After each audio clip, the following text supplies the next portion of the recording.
Hello दोस्तों, BPSC online academy के इस यूट्यूब प्लेटफॉर्म पे आप लोग का बहुत बहुत स्वागत है। और हम जो 68th बीपीएससी के लिए जो क्यूज चल रहा था उसको लेके हम हाजिर हैं। और इसमें जो क्यूज है, ये आपका क्यूज जो है जब तक आपका एग्ज़ाम ना हो जाए तब तक ये क्यूज चलते ही रहेगा। मंथ में लगभग 20 से लेके 25 टेस्ट तो आप लोग को क्यूज तो देखने को मिलेगा यहाँ पे। और इसमें एक बात है कि यहाँ पे नंबर ऑफ़ क्वेश्चन जो है हम थोड़ा कम रखे हैं, लगभग 20 क्वेश्चन के आसपास हम लोग डिस्कशन करने वाले हैं ताकि वीडियो ज़्यादा लंबा नहीं हो। बाकी आप लोग को अगर टेस्ट सीरीज़ का अगर डिस्कशन करना है तो वो भी हम लोग बहुत जल्द स्टार्ट करेंगे। आप लोग की डिमांड होगी तो वो भी बहुत जल्द स्टार्ट करेंगे, ठीक है। तो चलिए आज का क्यूज स्टार्ट करते हैं। तो आज के क्यूज का पहला क्वेश्चन है, निम्नलिखित में से किस शासक ने जीतल नाम के तांबे के सिक्के जारी किए थे, या किस शासक के द्वारा जीतल नाम के तांबे का सिक्के स्टार्ट किया गया था? तो ये थे इल्तुतमिश के द्वारा स्टार्ट किया गया था। इल्तुतमिश दो तरह के कॉइन चलाए थे, एक था टांका था जो कि सिल्वर का हुआ करता था, और दूसरा था जीतल जो कि तांबा कॉपर का हुआ करता था, ठीक है। तो ये इंट्रोड्यूस किया गया था किसके द्वारा? तो ये इल्तुतमिश के द्वारा स्टार्ट किया गया था। इल्तुतमिश जो थे ये मामलुक डायनेस्टी के थर्ड किंग थे, क्योंकि मामलुक डायनेस्टी के जो फाउंडर थे कुतुबुद्दीन ऐबक थे। जब इनका 1206 के आसपास जब इनकी मृत्यु हो गई तो थोड़ा दिन के लिए इनका जो पुत्र थे, उनका नाम था आराम शाह, वो गद्दी पे आए, लेकिन उसको गद्दी से हटा के इल्तुतमिश किंग बन गए। और ये इनका जो कार्यकाल रहा 1206 से लेके 1236 तक, ठीक है। और इनके द्वारा जो कुछ सिस्टम इंट्रोड्यूस किया गया था वो था इक्ता सिस्टम स्टार्ट किया गया था इल्तुतमिश के द्वारा। और ये प्योर अरबिक में कॉइन स्टार्ट करने वाले पहले मुस्लिम थे ये, ठीक है। चलिए आगे बढ़ते हैं। आगे है 2 नंबर का क्वेश्चन, चाहर चमन पुस्तक किसके शासनकाल का इतिहास है? तो चाहर चमन जो पुस्तक है ये लिखा गया है चंद्रभान ब्राह्मण के द्वारा, और ये शाहजहाँ के टाइम में, इनके कार्यकाल के टाइम में इनका इतिहास मिलता है। और ये कौन थे? ये मुगल डायनेस्टी के किंग थे, मुगल डायनेस्टी के 5वां राजा हुआ करते थे ये। और ये शाहजहाँ का जो बचपन का नाम है वो खुर्रम हुआ करता था, इसके चाइल्डहुड नेम था ये। और ये जब गद्दी पे बैठे तो शहाबुद्दीन मोहम्मद खुर्रम शाहजहाँ के नाम से ये गद्दी पे बैठे थे। और ये जहांगीर के जो थे ये तीसरे सन थे, ठीक है, तीसरे पुत्र थे जहांगीर के। चलिए अगला क्वेश्चन है, पंचतंत्र के लेखक कौन हैं? तो पंचतंत्र के जो लेखक है वो है पंडित विष्णु शर्मा के द्वारा पंचतंत्र लिखा गया था। ये 300 BC के आसपास की बात है और ये संस्कृत में लिखा गया था, ठीक है। ये बात याद रखेंगे, पंचतंत्र के जो लेखक कौन है? विष्णु शर्मा थे। और अगर हम लोग बात करें कालिदास के कुछ रचनाओं की, तो कालिदास के जो कुछ रचनाएं हैं वो इस प्रकार है। वो कुमार संभवम करके बुक है जो कालिदास के द्वारा लिखा गया है। दूसरा अगर बात करें तो अभिज्ञान शकुंतलम के एक फेमस बुक है जो कालिदास द्वारा लिखा गया। तीसरा बुक है रघुवंशम, मेघदूतम, ये सब जो बुक है वो कालिदास के द्वारा लिखा गया है। अगर हम लोग रामायण की बात करें तो रामायण वाल्मीकि द्वारा लिखा गया है। इसमें लगभग 24,000 श्लोक है, ठीक है। तो ये है। अगला क्वेश्चन है, पटना में किस सिख गुरु का जन्म हुआ था? तो पटना सिटी में जो गुरु का जन्म हुआ था वो थे गुरु गोविंद सिंह का जन्म पटना सिटी में हुआ था। और ये लास्ट और 10th सिख के गुरु थे, जिनका जन्म हुआ था 22 दिसंबर 1966 को पटना सिटी में हुआ था इनका जन्म। और इनके जो फादर थे वो थे गुरु तेज बहादुर, ठीक है। तेज बहादुर इनके गुरु थे, इनके पिताजी थे। और नानक की बात करें तो ये पहले सिख गुरु थे जिन्होंने स्टार्ट किया था गुरु का लंगर स्टार्ट करने वाले कौन थे? तो ये थे गुरु नानक साहब थे। अगर हम लोग बात करें तेज बहादुर की, तो तेज बहादुर जो थे गुरु गोविंद सिंह के पिताजी थे, ठीक है, गुरु गोविंद सिंह के पिताजी थे। और ये नम्मा सिख गुरु थे और ये गुरु नानक जी पहला थे। अगर हरगोविंद की बात करें हम लोग तो ये हरगोविंद सिंह जो है ये सिख के कौन से गुरु थे? तो ये 6वां गुरु थे, ठीक है। 5वां की बात करें तो 5वां गुरु कौन थे? गुरु अर्जुन देव करके नाम है, जो कि 1563 में जिनका जन्म हुआ था, ये 5वां गुरु थे। तो वैसे आप लोग 10वें गुरु का एक बार नाम देख लीजिएगा और उसके काल में क्या क्या फेमस बात ऐसा हुआ था वो आप याद रख लीजिए, क्योंकि अक्सर एग्जाम में ये बात पूछा जाता है, ठीक है।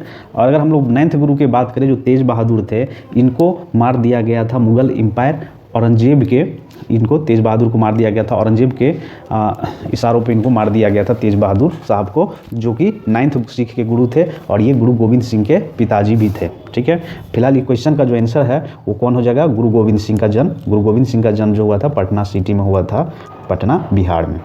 ठीक है, चलिए अगला क्वेश्चन है अंतिम मुगल शासक कौन था।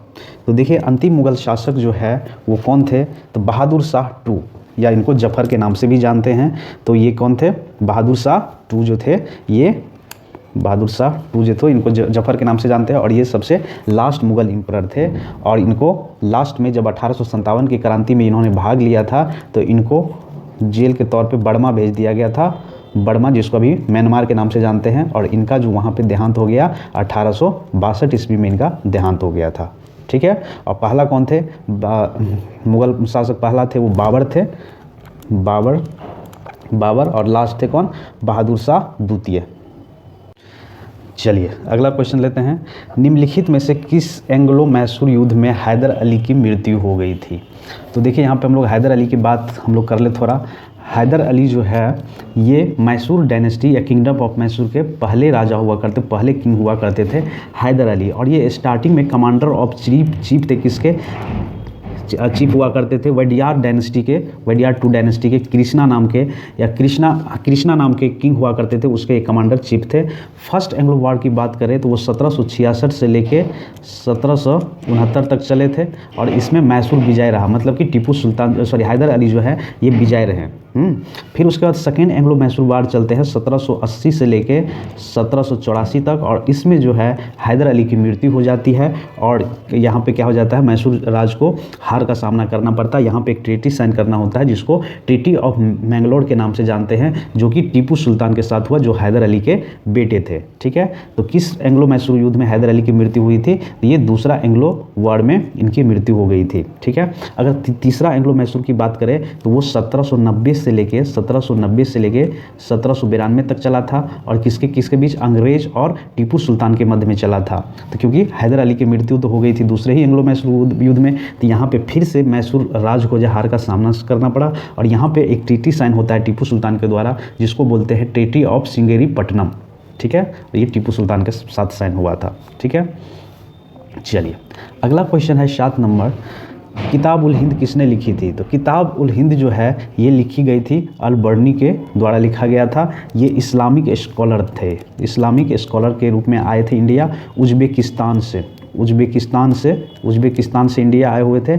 और ये जो है किसके साथ, तो महमूद गजनी के टाइम में 1017 के टाइम में ये हमारे इंडिया आए हुए थे। ठीक, चलिए अगला क्वेश्चन है 8 नंबर, किस मुगल सम्राट के शासन काल में मयूर सिंहासन का निर्माण किया गया था। तो देखिए मयूर सिंहासन का निर्माण जो किया गया था ये शाहजहाँ के टाइम में किया गया था, लगभग 17वीं सेंचुरी के आसपास किया गया था। और इसी को नादिर शाह का जब अटैक हुआ तो उस टाइम में जो मुगल डायनेस्टी के किंग हुआ करते थे वो मोहम्मद शाह हुआ करते थे, जिसको रंगीला राजा के नाम से भी जानते थे। उसी के टाइम में ये नादिर शाह जब अटैक किए दिल्ली पे, तो दिल्ली पे कब्जा भी कर लिए थे, तो मयूर सिंहासन यही लेके चले गए थे 1739 में। ठीक है, चलिए अगला क्वेश्चन है 9 नंबर, निम्नलिखित में से किसने अकबरनामा लिखा था। तो अकबरनामा बुक है जो अकबर का बायोग्राफी है और ये लिखा गया था अबू फैजल के द्वारा लिखा गया था अकबरनामा। ठीक है, ये बायोग्राफी है मुगल एम्पायर अकबर का। और ओरिजिनली में अगर हम बात करें तो ये पर्शियन लैंग्वेज में लिखा गया था। बाकी ये अन्ना अकबरी के नाम से भी, अन्ना अकबरी जो किताब है ये मुगल टाइम में, वो तो अकबरनामा क्या है, इनके बायोग्राफी है। और अन्ना अकबरी में ये भी लिखा गया था अबू फैजल के द्वारा, और अकबर के टाइम में कैसा एडमिनिस्ट्रेशन था उसके बारे में ये अन्ना अकबरी बताता है। ठीक है, और अन्ना अकबरी भी कौन लिखे थे, ये अबू फैजल ही लिखे थे। अकबरनामा भी कौन लिखे थे, तो ये भी अबू फैजल ही लिखे थे। अगला क्वेश्चन है 10 नंबर, किस सुल्तान ने राजस्व के रूप में माप के बाद भूमि पर आधी फसल की मांग की। तो देखिए जलालुद्दीन खिलजी, जो खिलजी डायनेस्टी के संस्थापक थे, फाउंडर थे, इन्होंने हाँ, ये खोज किए थे कब, लगभग 1296 AD में अलाउद्दीन खिलजी। और इन्होंने क्या किए थे, सॉरी, जब ये खोज किए थे उसके बाद इनको मार के जब अलाउद्दीन खिलजी बनते हैं, खिलजी डायनेस्टी के राजा, तब इन्होंने कहा कि भैया जितना नाप के भूमि को जब नाप लिया गया था तो उसका 50% जितना उस पर पैदावार हो रहा है उसको क्या करेगा कि टैक्स के रूप में देना पड़ेगा। तो ये अलाउद्दीन खिलजी के टाइम में ऐसा हुआ था कि भूमि के नाप का 50% राजस्व देना पड़ता था राजाओं का, ठीक है। और ये अलाउद्दीन खिलजी की बात करें तो ये पहला ऐसा सुल्तान थे, दिल्ली सुल्तान, जो कि साउथ इंडिया पे कब्जा करना चाहते थे और वहाँ पे कई अभियान भी चलाए थे और मलिक काफूर को भेजे थे अगेंस्ट द रूलर, मतलब कि जो साउथ में बड़े बड़े रूलर हुआ करते थे उससे लड़ाई करने के लिए मलिक काफूर को भेजते थे, ठीक है। और अलाउद्दीन खिलजी पहले ऐसे शासक थे जिन्होंने स्टैंडिंग आर्मी, मतलब खड़े हुए सिपाहियों की भर्ती की थी, ठीक है। चलिए अगला क्वेश्चन है, बंगाल में किस शासक ने मुर्शिदाबाद से मुंगेर में राजधानी स्थानांतरित की थी। तो देखिए ये जो किया गया था मीर कासिम के द्वारा किया गया था कि ये नहीं चाहते थे अंग्रेज का हस्तक्षेप हो हमारे राज में, इसलिए उन्होंने मुर्शिदाबाद से मुंगेर अपना कैपिटल ट्रांसफ़र कर लिए। और ये कौन हुआ करते थे, ये बंगाल के नवाब हुआ करते थे जो 1760 से लेके 1763 के आसपास में रहे थे, ठीक है। और इसके बाद मीर जाफ़र जो मीर कासिम के फादर इन लॉ हुआ करते थे उनको बनाया गया था सबसे पहले बंगाल के नवाब, जब 1757 का प्लासी का युद्ध हुआ था तो उसके बाद बनाया गया था किसको, मीर जाफ़र को बनाया गया था मीर जाफ़र को बनाया गया था